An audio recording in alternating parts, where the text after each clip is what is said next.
Olá, terça-feira, 28 de julho de 2026. Banco de Leite registra baixo estoque para atender mães que não conseguem produzir o leite materno. As mulheres formam 52% do eleitorado maranhense. E ainda no F1 de hoje, fruticultura maranhense cresce com cadeias produtivas mais eficientes e sustentáveis. Você vai ver também a adesão do Maranhão à independência marcada por detalhes que às vezes desconhecemos. Então vem com a gente porque o F1 já está no ar.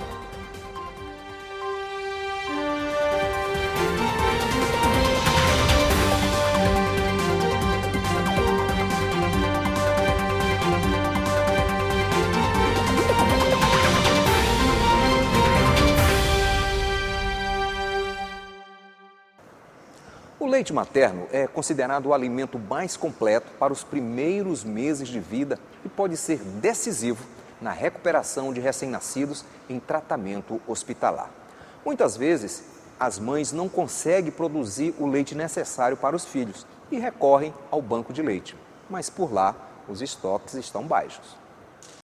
Um gesto de poucos minutos pode fazer toda a diferença na vida de um recém-nascido. O Banco de Leite Humano do Hospital Universitário da Universidade Federal do Maranhão está com o estoque abaixo do necessário e busca novas doadoras para garantir a alimentação de bebês internados, principalmente prematuros e de baixo peso. Hoje a unidade conta com cerca de 20 litros de leite armazenados, enquanto o ideal seria 60 litros de leite para poder atender a demanda com segurança.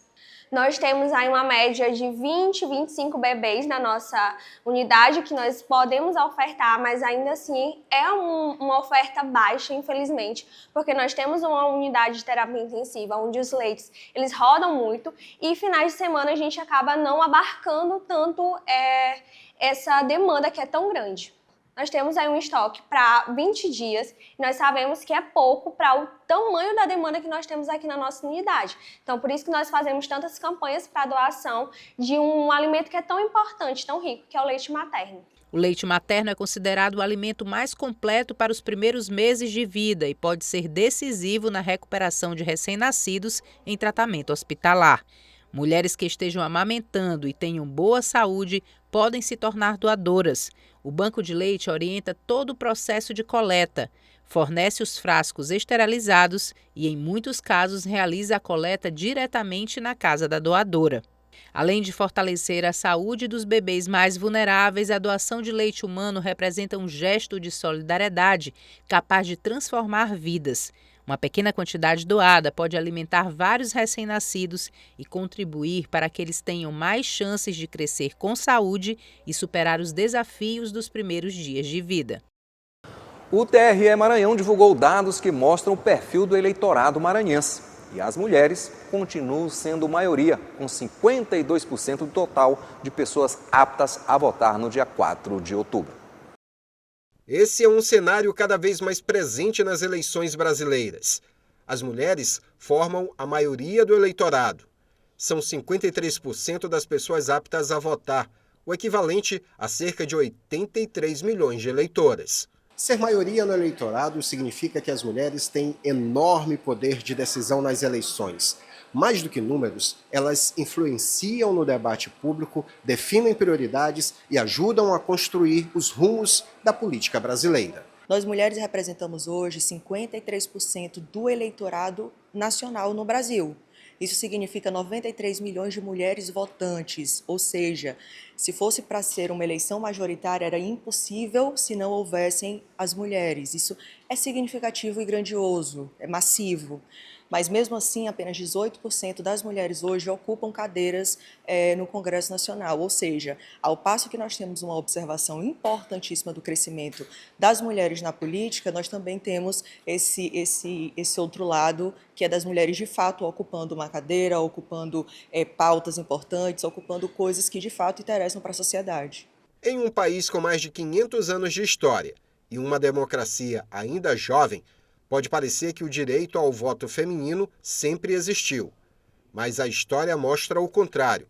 Essa conquista foi fruto de muita luta das mulheres. E essa luta segue, agora por mais representatividade e participação nos espaços de poder. Mas nós mulheres temos que ter noção não só da nossa capacidade, mas do crescimento que nós estamos tendo ao longo do tempo. É um desenvolvimento de pensar, é um desenvolvimento social, é um desenvolvimento que ele não vem só nas gerações que estão vindo, mas um crescimento total, porque nós estamos vendo a nossa sociedade desenvolver, a nossa sociedade mudar, a nossa sociedade crescer. E por ver que a única via desse crescimento, de fato, é o educacional, que a mulher, pelo lado educacional, ensine sua filha que ela vai poder ser o que ela quiser quando ela crescer. Com a maioria do eleitorado, é natural que as mulheres estejam no centro das propostas apresentadas por candidatos e candidatas. Mas o ideal é que elas também participem da construção dessas ideias e, cada vez mais, assumam um papel de protagonismo nos espaços de poder e de decisão. Que esse futuro não seja apenas uma utopia, mas que passe a ser, de fato, um cenário verdadeiro e que possamos ver mulheres fortes no comando, seja de plano, seja de instituições, seja de indústrias, seja na política, seja onde for, porque fortes e capacitadas nós somos e estamos. No próximo bloco, fruticultura maranhense cresce com cadeias produtivas mais eficientes e sustentáveis. Você também vai ver, a adesão do Maranhão à independência é marcada por detalhes que às vezes não conhecemos. É logo após o intervalo.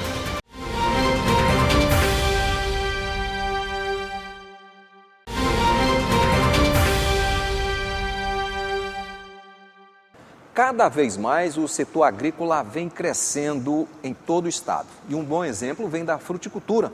O uso de tecnologia e boas estratégias resultam em cadeias produtivas mais eficientes, sustentáveis e capazes de atender à demanda dos consumidores ao longo de muito tempo. Do campo para a indústria, cada etapa faz diferença. No Maranhão, a produção de polpas de frutas fortalece a cadeia da fruticultura ao transformar frutas frescas em produtos com maior valor agregado. Além de reduzir perdas e desperdícios, o beneficiamento amplia as oportunidades de comercialização e gera emprego e renda em diferentes regiões do estado. Começou há 30 anos atrás, a agroindústria de polpa de fruta. Começou de um projeto, juntamente com a prefeitura, com parceria com o estado, o governo do estado. Uma agroindústria onde tem parceria com várias associações, cooperativas, onde coloca seu produto aqui dentro, a gente processa e eles levam para colocar nos programas, principalmente do governo do estado, que a gente tem esse apoio do estado em levar a produção, E aí os nossos agricultores da Grande Ilha, e às vezes até do estado em geral, de outros municípios também, faz essa parceria com a gente, traz a produção na safra de caju, safra de manga, de acerola, e aí a gente faz esse processo, coloca na embalagem, juntamente que tem que ter o registro do mapa, e aí eles levam para os programas do estado, da prefeitura. Na fábrica, o trabalho envolve uma sequência de etapas para preservar as características das frutas e assegurar a qualidade do produto final. A seleção da matéria-prima é seguida pela higienização, retirada da polpa, embalagem e congelamento, aumentando a vida útil dos alimentos e permitindo que eles cheguem ao mercado durante todo o ano. A colheita, aí chega o transporte, lá a primeira lavagem, e aí quando chega aqui na indústria tem a segunda lavagem, aí vai para os tanques, e depois a segunda lavagem para os tanques, depois vai para selecionar o produto aqui dentro, em cima da mesa, e aí selecionando o que pode ser feito logo é feito, o que não pode vai para a câmara, e aí processando depois. Além de abastecer o mercado com produtos de qualidade, a indústria de polpas contribui para diminuir o desperdício de frutas que poderiam ser perdidas durante a safra. O resultado é uma cadeia mais eficiente, sustentável e capaz de atender a demanda dos consumidores ao longo de todo o ano. Para que a gente consiga gerar mais valor a partir de tudo que é produzido da nossa agropecuária, o caminho natural é a agroindustrialização. É transformar toda essa matéria-prima de origem do agronegócio em produtos de maior valor agregado. Um exemplo é quando, por exemplo, a gente transforma a celulose em papel, que é o caso da Suzano La Imperatriz, ou quando a gente transforma outros produtos de origem animal, por exemplo, couro, como a gente faz muito aí no município do Governador Edson Lobão. Esse couro é processado lá e é exportado para vários outros estados. Então, Isso é bom para o Estado, porque agrega valor, né? É bom para a indústria, porque fortalece a indústria, gera mais emprego, mais renda. Então, a agroindustrialização ela é importante de maneira geral para o desenvolvimento do Maranhão. Da produção no campo ao produto que chega à mesa do consumidor, a agroindustrialização mostra que investir no beneficiamento das frutas significa fortalecer toda a cadeia produtiva. Uma atividade que gera oportunidades, reduz desperdícios e ajuda a impulsionar o desenvolvimento econômico do Maranhão. A adesão do Maranhão à independência do Brasil ocorreu em 28 de julho de 1823, quase um ano após o 7 de setembro de 1822. A província do Maranhão foi uma das últimas a se desligar de Portugal devido aos fortes laços econômicos e políticos da elite maranhense com a metrópole portuguesa.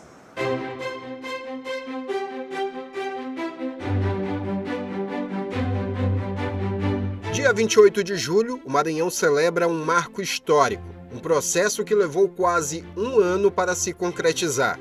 A independência do Brasil foi proclamada em 7 de setembro de 1822.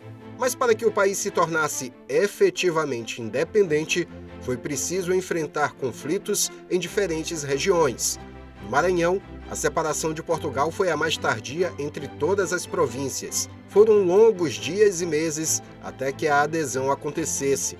Diversos fatores contribuíram para essa demora. A comunicação da província do Maranhão com Portugal era melhor do que com a capital do Império do Brasil, instalada no Rio de Janeiro. Além disso, comerciantes e lideranças locais resistiam à separação por causa das fortes relações comerciais com a coroa portuguesa, fundamentais para a economia maranhense. Do ponto de vista geográfico, esse distanciamento, né, do Maranhão em relação ao sul do Brasil, né? Essa localização estratégica do Maranhão fazia com que ele tivesse uma ligação mais rápida com Portugal, com Lisboa, né, do que com o sul do Brasil. E isso foi mantendo as relações comerciais, né, e políticas também do Maranhão diretamente com Portugal, além do Maranhão ter sido um estado separado do Brasil, um estado colonial, né, do Maranhão, durante quase 200 anos. Né? Então, tem uma história política vinculada diretamente, né, a Portugal e separado do Estado do Brasil. A resistência maranhense enfrentou pressões políticas e militares. A independência foi construída em meio a conflitos, negociações e interesses distintos. A adesão do Maranhão à independência do Brasil aconteceu no dia 28 de julho de 1823, após uma reunião da Junta Governativa, que aconteceu no Palácio do Governo, onde hoje funciona o Palácio dos Leões. A Câmara de São Luís confirmou o ato, e ela funcionava onde hoje está a Prefeitura da capital.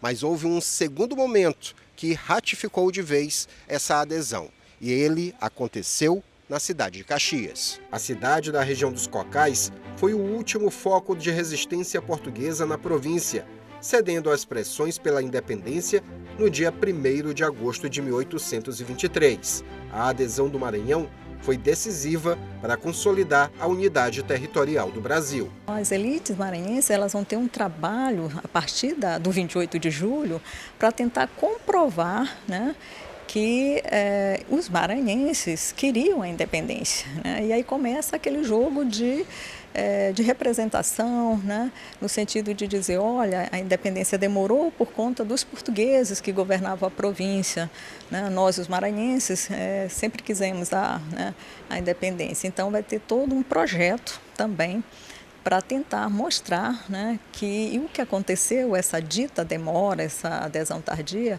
ela não teria sido resultado, né, dos maranhenses, né, de uma resistência dos maranhenses. Então é um projeto de uma narrativa também que vai ser criada, né, e os historiadores vão ter um papel nisso, principalmente o Luiz Antônio Vieira da Silva, que é o primeiro historiador, para tentar dizer isso, né, e mostrar para o restante do Brasil que o Maranhão não era essa província rebelde, muito pelo contrário, né, era uma província que, uma vez feita a independência, né, queria realmente se manter fiel ao governo brasileiro. Mais de 2 séculos se passaram desde esses acontecimentos. A data é lembrada hoje como um marco da história maranhense, tão importante que foi transformada em feriado estadual. Em 2 de outubro de 1964, o então governador do Maranhão, Newton de Barros Belo, sancionou a Lei nº 2.457, que instituiu o feriado de 28 de julho. Mas será que a população conhece bem essa história? Dia 28 de julho, sabe o que representa a data? Não. A adesão do Maranhão à independência, lembra disso? Mais ou menos? Mais ou menos. O senhor sabe qual é o próximo feriado aqui no Maranhão? 28 de julho. Por quê? O senhor sabe o que significa? É a adesão do Maranhão à independência do É Brasil. importante? De certa forma né? Apesar de ser pouco lembrada, mas é. A adesão do Maranhão à independência do Brasil é um capítulo fundamental da história que precisa ser preservado na memória de todos. Foi um momento decisivo para a consolidação do país. As pessoas às vezes falam, olha, é o dia da adesão, mas não sabem dizer a que o Maranhão está aderindo, né? Não sabem completar o sentido, né, desse feriado e, portanto, falta realmente mais debate, né, mais esclarecimento e mais ações também, né, do poder público, no sentido de sensibilizar, né, para uma data importante do nosso calendário, né, que uma data que pode ter significados no sentido de pensar que país é esse que foi construído desde a independência para cá, né? Qual o lugar do povo, né? Assim, como esse longo processo de construção da cidadania brasileira, tá? Por que muitas das vezes o povo não se sente representado nesse tipo de história oficial dos heróis?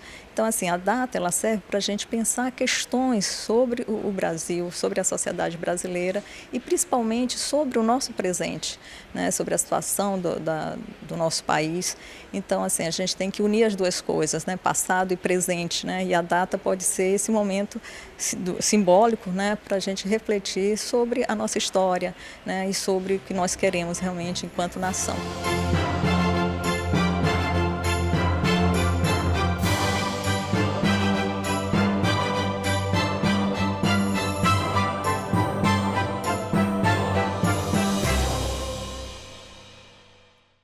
E o AF1 vai ficando por aqui. Obrigado pela sua companhia. Para rever esta reportagem e todo o conteúdo jornalístico produzido pela Diretoria de Comunicação da Assembleia Legislativa, acesse o nosso portal. Uma excelente tarde para todos nós.